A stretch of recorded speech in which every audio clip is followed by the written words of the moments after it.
Chips are a British institution. I don't think any country in the world celebrates the chip the way the Brits do. Yeah, you get the French fries in America, but they're not the same. They're not real chips. And they're not difficult to make. You need a potato and something to fry them in. And it is literally as easy as taking the skin off, cutting them into chip shapes and frying them. That's how easy it is to make. So if we love the chips so much, why do we turn to these frozen monstrosities and use them as an excuse for chips? It's not that they're any easier. You've got to still put them either in the oven or in the fryer. By the time you've done that, I can have peeled this and cut these into chips and be eating real chips. So we don't have to have the frozen chip. And as I say, it is so simple to make a real chip, but today I'm going to show you how to make the best chips. So like anything in life, if you want to improve what you're doing and make something a little bit better, you have to put a little bit of effort in. And it really is not that difficult. All you need is a little bit of patience, that's all. So I'm going to show you how to make the best chips you've ever had. The only thing you need to make real chips are obviously potatoes. You want a good quality firm potato. I think a Mary Piper or something like that's going to work well. These are a russet. That's what we get in the US, and I've made lots of chips with these. They work really well. The key is that you want to try and get some that are uniform in size. I'm just going to be making 2 potatoes worth today, and we're going to be able to make some good chips from them. You need something to peel the skin off. You could use a knife. I've got a potato peeler. You're going to need a knife to chop them up into chip shapes. You're going to need a bowl of cold water, and then you need a chip pan.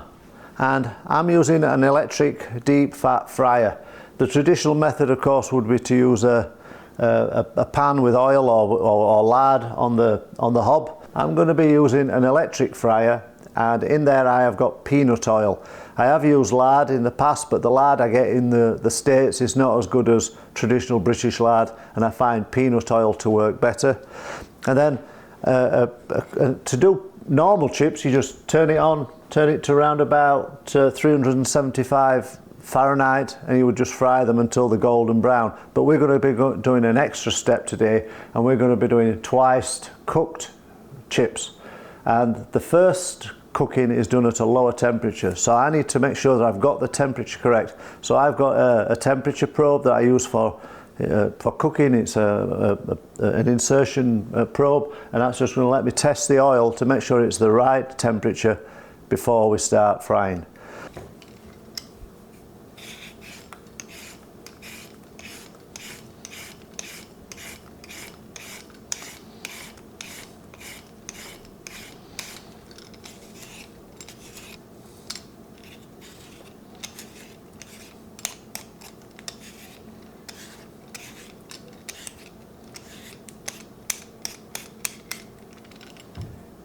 And because we're concentrating on the best chips you've ever had today, your first impression comes from when you're actually going to see the chip. So we need them to be visually appealing. So what I'm going to do is I want to make these on my chips as consistent as I can. So I'm going to take the ends off, and then going to match the other potato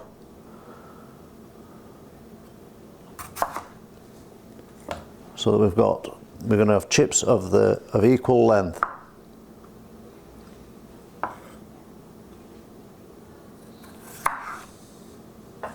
So you want to take a look at the chip, the potato, cut it in half lengthways, and then carefully in half again. So that one's going to go. I'm throwing that one away.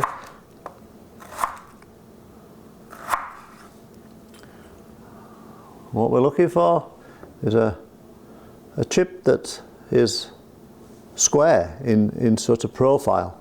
So once you've cut your chips, they want to go into the water, and we're going to rinse them to remove all the excess starch.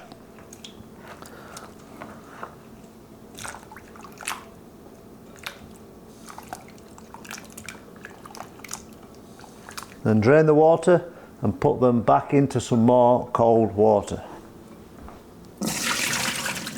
Now if you think back to the chips you used to get from the chip shop when you were younger, they're different to a lot of the chips you get from the chip shop these days, because a lot of the chip shop owners are using pre-made chips, whereas in the old days they wouldn't have done. They would have got sacks of potatoes, they would have peeled them in the shop, and they would have peeled them en masse. They wouldn't have done 2 or 3 at a time. They would have peeled a whole bag of potatoes. They will have then gone into the water, and they would sat there for hours, sometimes maybe even a couple of days. So that's what we want to do now. Not a couple of days, I'm not that patient, but we want to leave them in there for at least an hour, because that alters the way the starch in the potato is going to react when we cook them. So if you cook them too fresh, they don't cook the same way.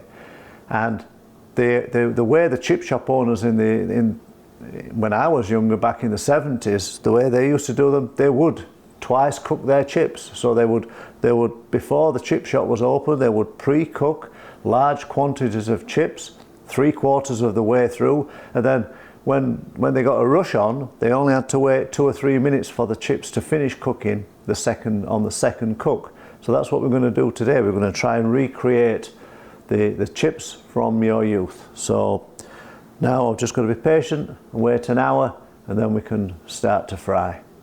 When you're ready to start to cook your chips, first thing you want to do is put your pan on, or your fryer, or however you're going to fry your chips, and you want to set the temperature to be 130 Celsius, which is 250 Fahrenheit. And that's where you're going to need a temperature probe or a thermometer of some description to check the oil. While the oil or your lard, whatever you're using, is warming up, we're going to dry the chips. So we're going to drain them, and I find the best way to dry them just to pop them into a tea towel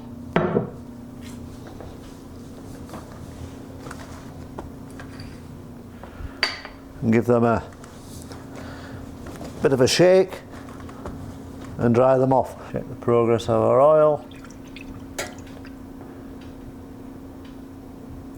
We're at about 90 Celsius, so we've got a little bit of way to go. And I'm just a little bit high now. I'm about 135. So I'm just going to drop that back a fraction, and now we're ready to put our chips in. So it's important that you don't overload the basket, because we want the chips to fry in the oil all the way around. We don't want them to be sticking together. So if you think you've got too many, we're going to do them in 2 batches, and that's exactly what I'm going to do. I'm going to cook these in 2 batches.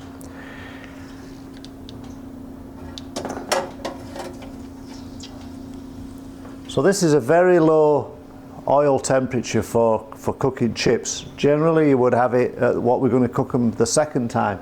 But what we're going to do, we're going to cook the potatoes but without browning them. And that makes all the difference. So around about 10 minutes, so we're 12:55. I'll take a look at these in 10 minutes, and we'll take a look what they're going to look like.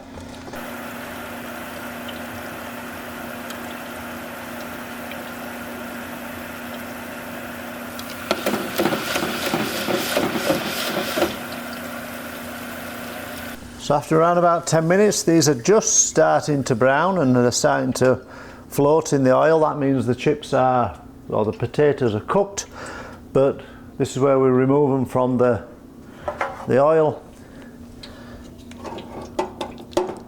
And then we're going to put them onto some paper towel.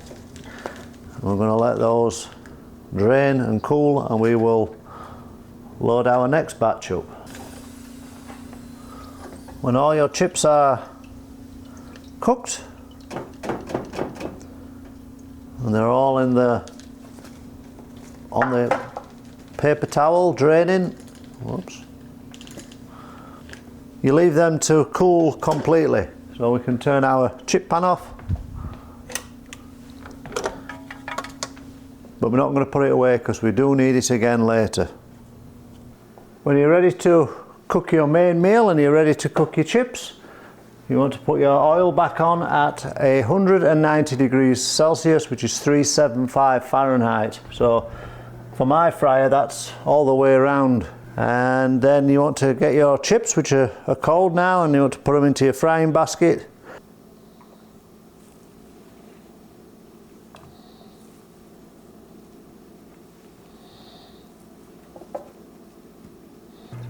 So my fryer is at the hottest it will go, and I've got 184, which is about 365 Fahrenheit. So I've not quite got the exact temperature I need, but it's close enough. So these go in for 5 minutes.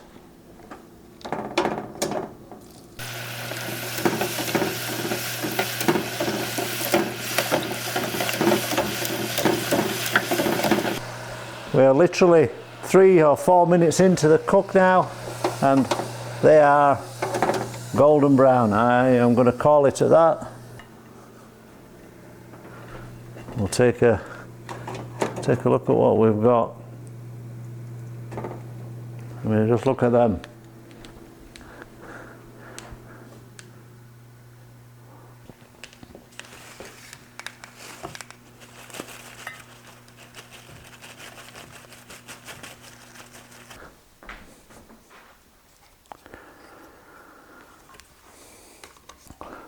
So there we have it. That's how you make the best chips you'll ever have.